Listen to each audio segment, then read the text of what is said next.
Audience numéro 91.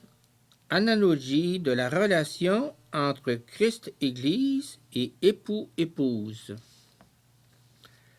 Il y a aussi une analogie supplémentaire, l'analogie de la tête et du corps. Et c'est précisément cette analogie qui confère une signification principalement ecclésiologique. Le corps vit de la tête. La première analogie, tête-corps, le Christ ne l'a pas placé à côté ou à l'extérieur de l'analogie du mariage.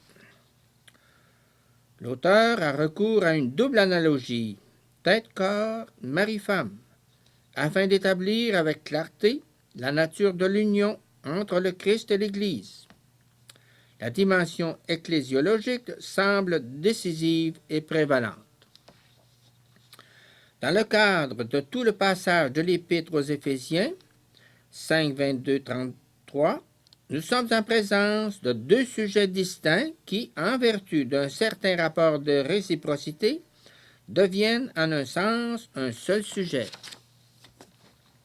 L'Église est ainsi essentiellement elle-même, en vertu d'une union mystique avec le Christ. Les deux formeront une seule chair.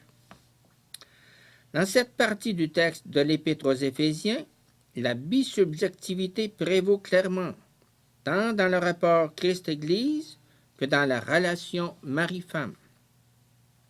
Le Christ a aimé l'Église et s'est donné pour elle afin de la sanctifier.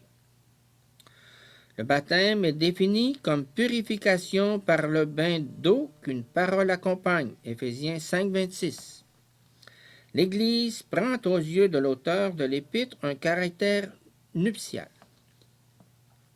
Celui qui reçoit le baptême participe en même temps à son amour nuptial pour l'Église. Le bain d'eau qu'une parole accompagne est dans notre texte l'expression de l'amour nuptial, en ce sens qu'il prépare l'épouse, l'Église, pour l'époux. Le bain d'eau qu'une parole accompagne fait de l'Église une épouse non seulement in actu primo, mais aussi dans la perspective eschatologique. Par le bain d'eau, l'époux voulait se présenter l'Église à lui-même, toute resplendissante, sans tache ni ride, ni rien de tel, mais sainte et immaculée. Éphésiens 5, 27.